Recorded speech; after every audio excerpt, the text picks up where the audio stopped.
সম্ভাব্য বান পৰিস্থিতিক লৈ সাজু হৈছে কাজিৰঙা ৰাষ্ট্ৰীয় উদ্যান কৰ্তৃপক্ষ।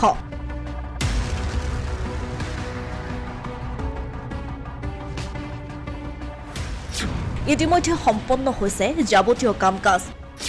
৩৭ নং ৰাষ্ট্ৰীয় ঘাইপথত প্ৰযোজ্য হ'ব নতুন আইন।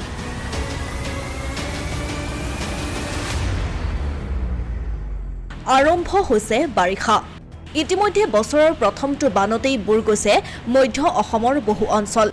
ব্ৰহ্মপুত্ৰৰ জলস্তৰ বৃদ্ধিৰ ফলত কাজিৰঙা ৰাষ্ট্ৰীয় উদ্যানতো সৃষ্টি হয় ভয়ংকৰ পৰিৱেশ।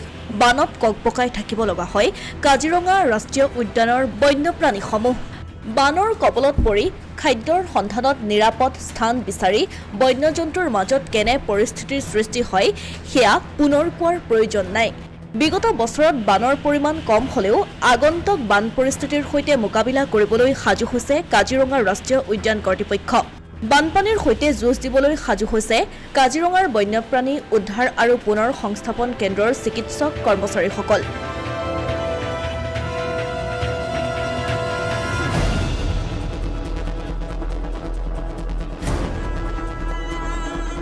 বানপানীৰ সময়ছোৱাত অসমৰ ভিন্ন প্ৰান্তৰ পৰা পশু চিকিৎসকসকলক কাজিৰঙালৈ মাতি পঠিওৱাৰ ব্যৱস্থা কৰা হৈছে। ইতিমধ্যে সাজু কৰা হৈছে ৬জন চিকিৎসক, ১৫জন এনিমেল কিপাৰ আৰু ভলণ্টিয়াৰ সহ মুঠ ৩০-৪০ জনীয়া এটি দল।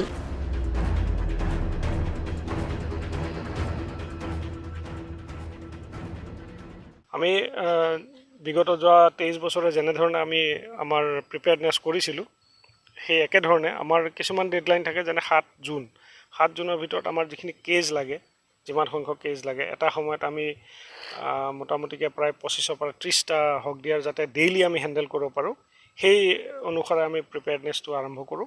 প্ৰথম কথাটো হ'ল যিখিনি কেজ আছে আমি সেই কেজখিনি চাই লওঁ, ক'ত ক'ত ৰিপেয়াৰ লাগে, নতুন কেজ লাগে নেকি, আৰু আমাৰ লজিষ্টিক ইকুইপমেণ্ট, মেডিচিন সেইখিনি প্ৰিপেয়াৰনেছৰ ভিতৰত পৰে। আৰু তাৰপিছত আমাৰ যিখিনি ভেটেনেৰিয়ান আছে বেলেগ বেলেগ অসমৰ বিভিন্ন জেগাত, তেওঁলোকক পুল কৰি অনা যায় কাজিৰঙালৈ। আমাৰ প্ৰায় ৫জনমান ভেটেনেৰিয়ান আছে, ভলণ্টিয়াৰ কিছুমান আহে, আৰু লোকেল যিখিনি আমাৰ NSS হওক বা কলেজৰ হওক বা স্কুলৰ হওক ভলণ্টিয়াৰ থাকে, তেওঁলোকক ট্ৰেইনিং দিয়া ফেজ এটা থাকে, সেইটো প্লেনিঙৰ ভিতৰতে পৰে। তাৰপিছত আমি গাঁৱে গাঁৱে যিখিনি মিটিং কৰোঁ, মানে বানপানীত দিশহাৰা হোৱা জন্তু এটা, যিকোনো জন্তু, পহু হ'ব পাৰে, হাতী হ'ব পাৰে, গড় হ'ব পাৰে, কেনেধৰণে বেলেগ বেলেগ মানে ৰেছপন্স তেওঁলোকে দিব লাগে বা দিয়া উচিত, সেই তাৰ ওপৰত আমাৰ সেইটো পিছৰ পৰ্যায়লৈ থাকে। প্ৰথমতে হ'ল আমাৰ প্ৰিপেয়াৰনেছটো আমাৰ নিজৰ, তাৰপিছত গাঁৱৰ মানুহ আৰু ভলণ্টিয়াৰসকলক এডুকেট কৰা, চেঞ্চিটাইজ কৰা। আমাৰ তাত এতিয়া ৫জন ভেটেনেৰিয়ান থাকিব, মোক লগালে ৬জন হ'ব। তাৰপিছত আমাৰ এনিমেল কিপাৰ থাকিব ১৫জন, যিকেইজন তাৰমানে বানপানীত উটি অহা জন্তু তেওঁলোকে কেনেকৈ কেপচাৰ কৰিব লাগে, ধৰিব লাগে, ৰিলিজ কৰিব লাগে তেওঁলোকে জানে। আৰু তাৰ উপৰি আমাৰ যিখিনি ভলণ্টিয়াৰ, লোকেল ভলণ্টিয়াৰ যিখিনি থাকে, সেইখিনিয়ে বৰ সহায় কৰে। বিশেষকৈ বানপানীৰ সময়ত তেওঁলোকৰ ঘৰো হয়তো বানপানীত তল গৈ আছে, তথাপি তেওঁলোক ওলাই আহে। গতিকে তেওঁলোক আমাৰ বৰ ডাঙৰ মানে মেন পাৱাৰ। গতিকে সামগ্ৰিকভাৱে আমি ৩০ৰ পৰা ৪০জন মানুহ প্ৰায় সাজু কৰি ৰখা যায়। সমান্তৰালকৈ প্ৰায় ২০০খন হাত নাও, ৩খন মেচিন নাও, ৫খন স্পীড বোট আৰু লগতে ২খনকৈ ফ্লটিং কেম্প সাজু কৰা হৈছে। বানৰ পূৰ্বে উদ্যানখনত নতুনকৈ নিয়োগ কৰা হৈছে ১১৮গৰাকী বনকৰ্মী। পূৰ্বৰ ১১১টা আৰু নতুনকৈ নিৰ্মাণ কৰা ৩৩টা হাইলেণ্ডত পৰ্যাপ্ত ঘাঁহ থকাৰ লগতে ১৯.৫ কিলোমিটাৰ দৈৰ্ঘ্যৰ এটা ৰোড কাম হাইলেণ্ডৰ নিৰ্মাণ কাৰ্য ইতিমধ্যে সমাপ্ত হৈছে।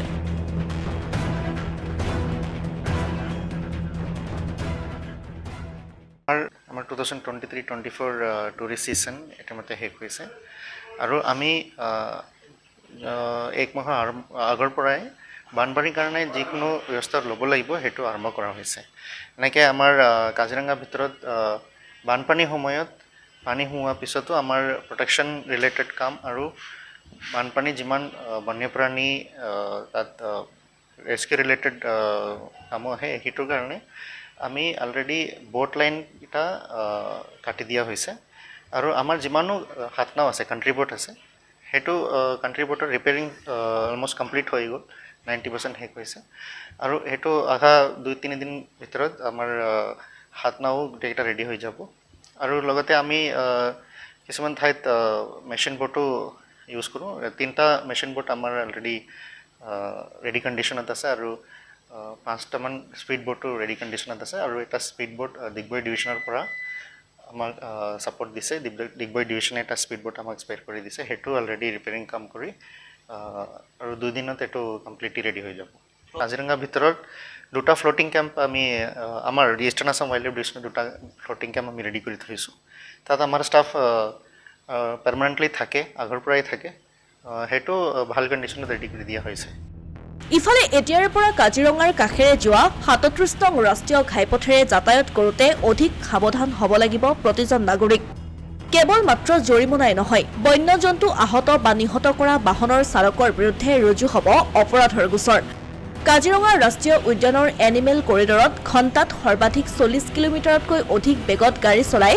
বন্যপ্ৰাণীক আহত বা নিহত কৰা বাহনৰ চালকৰ বিৰুদ্ধে লোৱা হ'ব আইনী ব্যৱস্থা ৰাষ্ট্ৰীয় ঘাইপথ NH 37ত 6 লোকেশ্যনত আমি সেন্সৰ কেমেৰা ইনষ্টল কৰা হৈছে এই কেমেৰা এতিয়া ফাংচনিঙত আছে সেইটো কেমেৰাত মানে যেনেকৈ বন্যপ্ৰাণী নেশ্যনেল হাইৱে পাৰ কৰে সেইটো সময়ত এইটো কেমেৰাৰ পৰা আমাক আগতে গম পাই যায় তাত ইমিডিয়েটলি আমি ট্ৰাফিক ৰেগুলেশ্যন কৰিবলৈ আমি ষ্টেপছ লওঁ আৰু তাত যদি কিবা গাড়ী অভাৰ স্পীডিং কৰে এনেকৈ 40 কিলোমিটাৰ/আৱাৰৰ ওপৰত যদি কিবা গাড়ী আমাৰ কৰিডৰ এৰিয়াৰ ভিতৰত যায় সেইটো ডিটেকশ্যন কৰা আৰু সেইটো গাড়ী নাম্বাৰ ডিটেক্ট কৰা ছিষ্টেমো তাত ৰাজহুৱা হৈছে সেইটো ছিষ্টেমৰ পৰা আমি